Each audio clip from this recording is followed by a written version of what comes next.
Aujourd'hui, je vous présente le jeu Dig Your Way Out, un jeu de stratégie à partir de 16 ans pour 2 à 6 joueurs et une durée de partie d'environ 45 minutes. Vous êtes incarcéré à perpétuité dans la prison de Blackgate. Votre seul objectif est de vous y enfuir. Seulement l'un d'entre vous pourra y parvenir car dès que le premier sera sorti, la sécurité sera renforcée. Le plateau est recto verso, l'un des côtés est pour les parties en équipe avec une case A et une case B pour chaque équipe. Ici, j'ai mis la face pour une partie individuelle. Les cartes cuillères se placent dans la cantine et les cartes pioche et pelle en bas du plateau sur les emplacements portant leur symbole. Ces cartes représentent les outils dont vous allez avoir besoin pour préparer votre évasion. Les cartes surin qui sont utilisées comme armes se placent également en bas du plateau. Les cartes gang se placent sur leurs emplacements respectifs. Faire partie d'un gang vous apporte un bonus. Les cartes fouilles sont mélangées et forment une pioche. On y trouve des objets qui permettent de fabriquer des outils, de récupérer des cigarettes, de rejoindre un gang et certaines proposent des actions à jouer. Les jetons cigarettes et raclés se placent à côté du plateau. Chacun récupère un pion prisonnier et son plateau individuel. Le pion est placé dans une cellule en haut du plateau et son plateau individuel devant soi. Chacun va récupérer également une carte passive qu'il va mettre à côté de son plateau et qu'il regarde secrètement et après la place face cachée. Cette carte permet de jouer un effet qui ne compte pas comme une action du tour et peut être joué qu'une seule fois lors de la partie. Sur ces cartes, il y a également un gang qui est associé. Si vous faites partie de ce gang, vous bénéficiez également de l'effet qui est inscrit. Il reste maintenant à chaque joueur de récupérer 3 cartes fouilles pour constituer sa main de départ. Pour gagner, vous devez être le premier à atteindre le nombre de points de tunnel requis qui est de 12 points à 2 et 3 joueurs, de 10 points à 4 joueurs et de 8 points à 5 et 6 joueurs.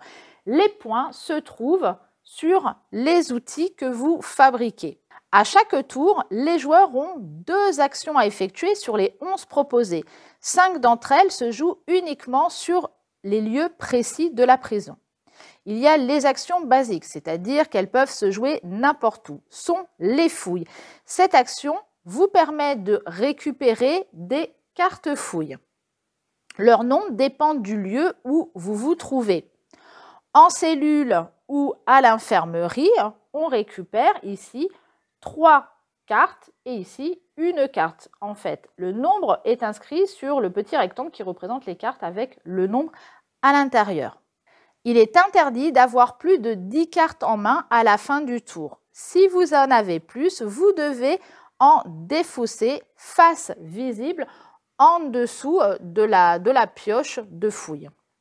L'autre action possible est le déplacement. Vous pouvez utiliser le dé et son nombre indique le lieu où vous rendre. Donc ici sur les emplacements, on voit les nombres avec le symbole de dé. Si je fais un 6, je peux me rendre à la promenade ou dans les douches. Si vous souhaitez vous rendre à un endroit bien précis sans utiliser le dé, cela vous coûtera vos 2 actions. Autre action possible est d'intégrer un gang. Vous devez défausser les cartes avec les objets qui sont demandés. Cela vous permet de récupérer la carte gang. Vous ne pouvez pas faire partie de plusieurs gangs en même temps. Si vous souhaitez changer de gang, il faudra défausser la première carte que vous aviez en la replaçant en dessous de la pile. Certaines cartes fouilles vous permettent de jouer une action. Pour la jouer, vous la dévoilez aux autres joueurs et ensuite vous la défaussez après avoir appliqué son effet. Vous pouvez racketter un autre joueur. Pour cela, vous devez au moins avoir une carte arme, donc soit le surin, soit il y a d'autres armes que l'on trouve dans les cartes fouilles. Ciblez un joueur et annoncez l'outil que vous souhaitez lui racketter et posez votre carte arme. S'il veut coopérer, il vous donne l'outil. S'il n'a pas la carte demandée ou s'il ne veut pas coopérer, un combat s'engage. En ce cas, à tour de rôle, vous jouez vos cartes armes en commençant par le défenseur. Le premier qui n'a plus d'armes perd le combat et reçoit un jeton raclé. Le vainqueur récupère une carte de la main de l'autre. Si c'est l'agresseur, il récupère la carte demandée, si l'autre joueur la possède ou une carte au hasard. Si l'agressé gagne, il prend une carte au hasard dans la main de l'attaquant. Il y a maintenant aussi la fabrication des outils. Elle ne peut pas se faire dans la cellule ou dans les douches. Pour fabriquer un outil, vous devez défausser les cartes qui ont les symboles qui sont marqués ici en bas. Donc, ils apparaissent sur les cartes fouilles que l'on voit. Alors, sur ceux-là, il n'y en a pas. Là, par contre, on voit des symboles pour faire partie d'un gang. Hop, je regarde si j'en vois sur d'autres. Et voilà, par exemple, ici, nous avons déjà un des symboles. Il faudra celui-ci pour faire le marteau. Si vous avez récupéré 2 raclés, parce que les jetons se retournent, une fois que vous avez pris une raclée, vous prenez un jeton, une deuxième raclée, vous retournez le jeton. Si vous avez donc 2 raclés, vous ne pouvez pas faire de fabrication d'outils. Il y a maintenant les autres actions qui se jouent sur un lieu spécifique. De votre cellule, vous pouvez creuser, c'est-à-dire poser une carte outil à côté de votre plateau. Ce sont les cartes posées qui comptent pour l'évasion. Attention, vous ne pouvez pas creuser si vous avez 2 jetons raclés. À la cantine, vous pouvez donc voler une cuillère. Vous récupérez tout simplement une carte pour la mettre dans votre main. Vous pourrez l'utiliser pour creuser plus tard. L'infirmerie permet de vous soigner et de défausser un jeton raclé. À la promenade, vous pouvez vendre et acheter.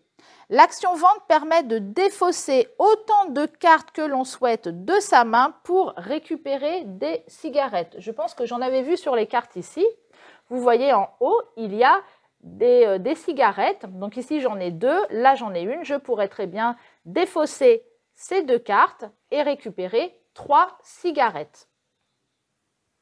Acheter vous permet de défausser les cigarettes en votre possession pour récupérer une carte outil ou serin. On voit ici la pelle avec 8 cigarettes, je peux récupérer une pelle. Ici, avec 6 cigarettes, je peux récupérer un marteau. Et ici, pour faire un surin, je peux défausser 2 cigarettes. Et si je veux 2 surins, je dois défausser 5 cigarettes. Il reste un lieu dont je n'ai pas encore parlé, c'est l'isolement. On peut y envoyer un joueur avec une carte action. Celui qui se trouve dans ce lieu n'a qu'une seule action. Il ne peut pas prendre de carte, ni fabriquer, ni racketter. Donc la seule chose qu'il peut faire, c'est sortir de là. Le premier joueur va donc lancer le dé pour commencer une de ses actions. On va commencer le jeu en général par se déplacer. C'est la seule chose qu'on peut faire. Pour l'instant, on n'a rien. Donc le premier joueur va lancer le dé et avec un 2, il peut aller à la promenade ou aller dans la cellule. Et on voit donc ici tout ce qu'il peut faire. Donc il peut creuser, il ne peut pas fabriquer, ou il peut prendre une carte fouille. Avec le 2, il peut également aller dans la promenade pour prendre des cigarettes ou en défausser. Pour l'instant, il n'en a pas en main. Ou il peut également prendre 2 cartes fouilles. Pour l'instant, il n'a pas grand-chose. On va essayer de récupérer un peu des cartes fouilles au départ. Donc, il va se déplacer là et il dit qu'il récupère 2 cartes fouilles, il a récupéré une arme et puis le symbole ici qui va permettre de fabriquer et il va les mettre avec lui. C'est à l'autre de jouer. Donc, il a fait ces 2 actions, il a fait un déplacement et il a pris ses cartes fouilles. Il ne peut rien faire d'autre. C'est à l'autre joueur de jouer qui va lancer le dé. À son tour, il fait un 2. Et il se retrouve il va aller dans la promenade également et récupérer 2 cartes fouilles. Il a fait donc un déplacement et récupéré 2 cartes fouilles. On revient donc au premier joueur. Maintenant, il va se dire, ce joueur-là, je ne sais pas trop ce qu'il a en main. Il va falloir regarder au fur et à mesure ce qu'on a en main. Donc, il a une arme, il pourrait abattre l'autre. Alors, pour fabriquer, alors il va lancer le dé. Voilà, il fait un 6. Alors, le 6 se trouve également sur la promenade, mais on ne peut pas rester à l'endroit où on était. On est obligé, quand on fait un nombre, de se déplacer dans un autre lieu. Donc, celui-ci va se déplacer là. Donc, ici, il pourrait récupérer 3 cartes fouilles et je voulais fabriquer, seulement du coup, en étant dans la cellule, je ne peux pas. Sinon, j'avais la possibilité de fabriquer. Donc, il va récupérer à nouveau 3 cartes fouilles. Hop, et donc 1, 2, 3, 4, 5, 6, 7, 8. Il en a 8. Et ici, donc il a joué ces 2 actions. Et ici, déplacez votre pion prisonnier dans les douches et piochez 2 cartes fouilles. Bon, ça lui faisait une seule action. Et là, il n'a pas de transfert de prisonnier. Échanger l'emplacement de 2 pions prisonniers sur le plateau. Donc, on peut jouer ces actions comme bon nous semble. Donc, par exemple, celui-ci peut jouer cette carte-là. Hop, il va prendre la place là. Il a joué une de ses actions parce qu'il voulait aller dans les douches. Et puis, dans les douches pour récupérer 3 cartes fouilles.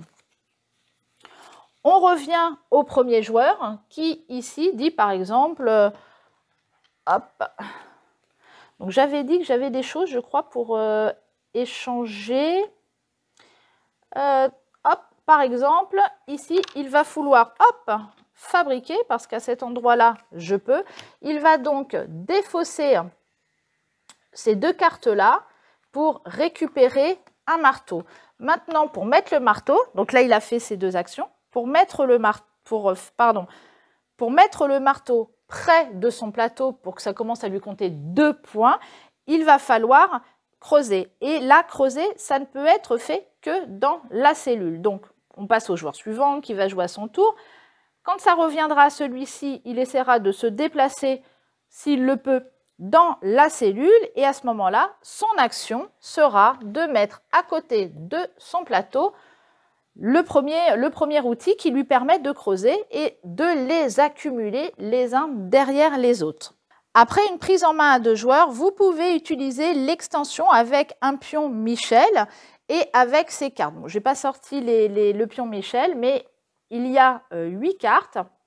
Donc, ce sont des cartes armes et des cartes où il n'y a rien. En bas de ces cartes, il y a également des outils.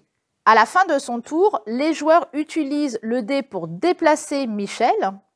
S'il se retrouve dans un lieu où un autre joueur s'y trouve, il le raquette. On tire la première carte, donc les cartes sont mélangées et placées comme ça. On tire une première carte, on la met. S'il n'y a rien, il n'a pas d'arme.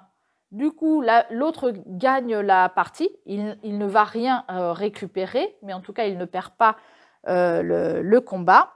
Sinon, si on avait pioché une arme, le combat s'engage et du coup, les uns derrière les autres, enfin, l'un derrière l'autre, avec les cartes Michel et celui qui est racketté, vont jouer leur arme. Si le pion Michel gagne, il faudra que le joueur donne l'outil qui est mis en bas de la carte. Donc ici, une cuillère. Sur certaines, hop, il y en a plusieurs. Alors là, c'est le marteau. J'en avais vu une tout à l'heure, je vous avais montré où il y en a plusieurs. Où là, du coup, on a le choix dans un de ces outils. Le racket s'engage également quand c'est un autre joueur qui tombe sur un lieu où se trouve Michel quand il fait son déplacement. Le mode en équipe se joue à 4 ou 6 joueurs. Lors d'un racket, on peut aider son coéquipier. La fabrication se fait dans le bloc de la cellule du camp adverse. On peut se déplacer sur le lieu où se trouve un coéquipier. Si on fait partie du même gang, on peut échanger ses cartes lorsque l'on se trouve au même endroit. Le jeu se prend facilement en main. Vous retrouvez toutes les actions possibles et interdites sur le plateau principal ainsi que sur les plateaux individuels. Retrouvez Dig Your Way Out à la médiathèque et à bientôt avec un nouveau jeu.